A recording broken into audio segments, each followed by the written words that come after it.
Bonjour à tous et bienvenue dans Masterpiece, l'émission qui parlera de comics, livres, jeux vidéo ou films qu'il faut avoir vu, lu ou joué pour être un vrai collectionneur. Et aujourd'hui, on va parler d'Harley et Ivy par Jody Hauser et Adriana Mello. Les dessins sont beaux, ils sont détaillés, ils sont colorés et même réalistes, même si des fois il y a des dessins plutôt bizarres et plutôt simplistes.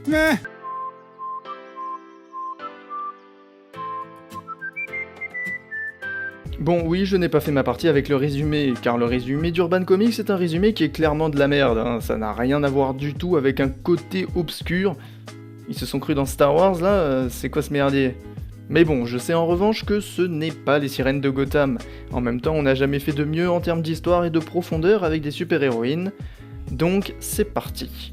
En gros, Harley veut devenir la relève des héros avec Ivy, mais un méchant prend bien le temps de dire qu'en tant qu'homme et non humain, pour bien faire comprendre que ce sont des super-héroïnes, donc que ce sont des femmes et qu'elles sont meilleures que les hommes. D'ailleurs c'est assez drôle d'avoir cette idée car c'est une belle contradiction avec ce que l'on va voir tout à l'heure. Donc cette chose prend en cible Ivy, Harley arrive à régler le problème, mais Ivy ne se sent pas bien, du coup toutes les deux vont partir à l'aventure pour guérir Ivy. Mais en fait, pas du tout, ils vont s'arrêter sur des aires d'autoroute et blablabla. Après des épisodes de remplissage, à la fin, en fait, on apprend que Ivy n'était pas Ivy, la réelle Ivy est à la fin, et en fait, c'est elle qui était là pour traquer Harley depuis le début, avec, bien sûr, durant toute l'histoire, El Famoso, recette de situation, rencontre, bagarre, saupoudrée de blagues tout aussi nulles les unes que les autres. Alors au-delà de la nullité du scénario, sachez que l'histoire va beaucoup trop vite, il n'y a aucune attache émotionnelle, et puis bon, la relation Harley-Ivy est nulle à chier, par cette tension sexuelle constante entre les deux héroïnes, digne d'un film érotico-pornographique. Au début, on a les pensées de Harley d'ailleurs dans des cases rouges, puis ça passe dans les mêmes cases rouges, les pensées de Ivy. Donc là, ici, il y a un gros problème, et d'ailleurs, ils vont le réparer un peu plus tard, mais ce qui est fou, c'est que personne a capté qu'il y avait un problème dans la cohérence des couleurs. C'est quand même incroyable ce niveau de fainéantise. Est-ce qu'on est vraiment chez DC Comics là? Bon, tant que l'on est dans les cases hors histoire, casser le quatrième mur est pas une bonne idée, avec Alex qui nous dit « Lisez Hero in Crisis », eh bien ça m'énerve, Pourquoi? Parce que c'est comme si dans un film il se passait ça.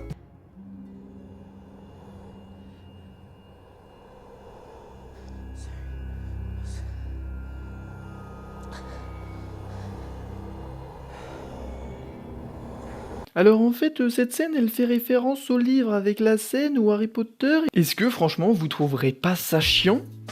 Eh bien là, c'est pareil.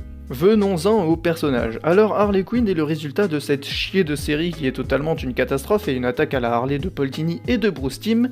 Bref, Harley est donc la même nunuche avec des vannes pas drôles et de la bêtise en veux-tu en voilà.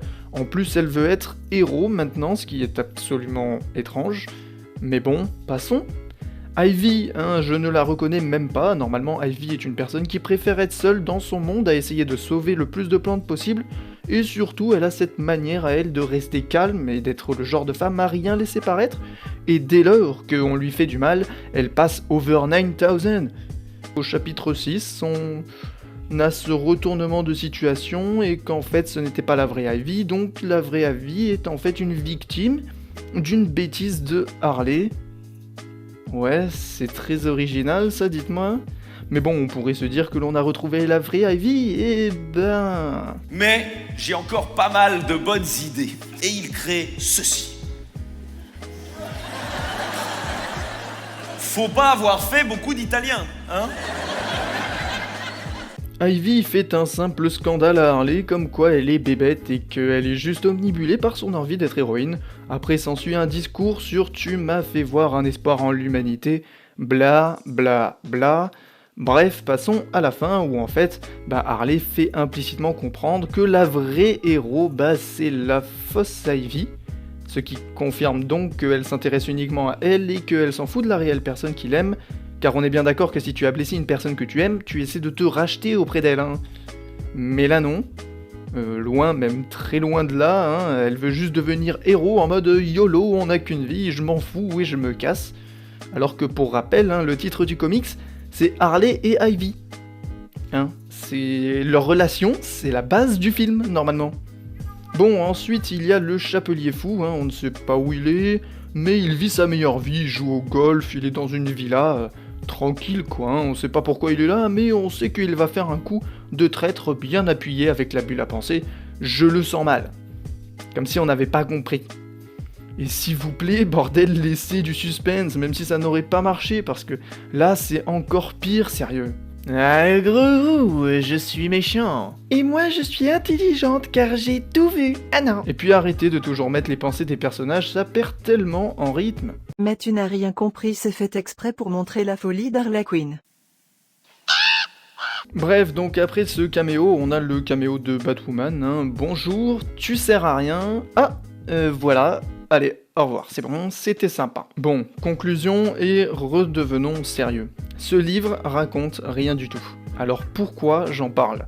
Parce que malheureusement c'est un livre dont on le sait, on va en bouffer des chiés comme ça, parce que la série d'Amanda Corner et Jim Palmiotti ont engendré ce genre de bébé avec ni queue ni tête. Alors certains disent sur internet que le bisou aurait dû être sur la bouche pour rendre la relation Harley et Ivy plus forte. Moi je dis honnêtement que ça change rien. Ce comics a beaucoup trop de défauts et c'est pas un bisou sur la bouche qui changera quelque chose, à part pour faire plaisir bien évidemment aux féministes girl power LGBT, mais voilà, le gros problème de ce comics c'est qu'il a été fait dans le but de promouvoir le féminisme, or un comics doit d'abord être fait avec sa propre histoire et ensuite il doit coller ses idées.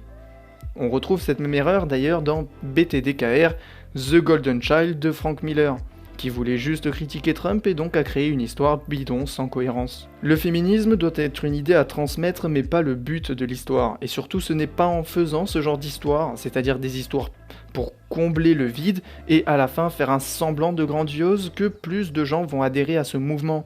Eh bien c'est même le contraire. Maintenant que c'est bien clair pour tout le monde, sachez que c'est avec ce comics que j'enterre les tomes de Harley Quinn.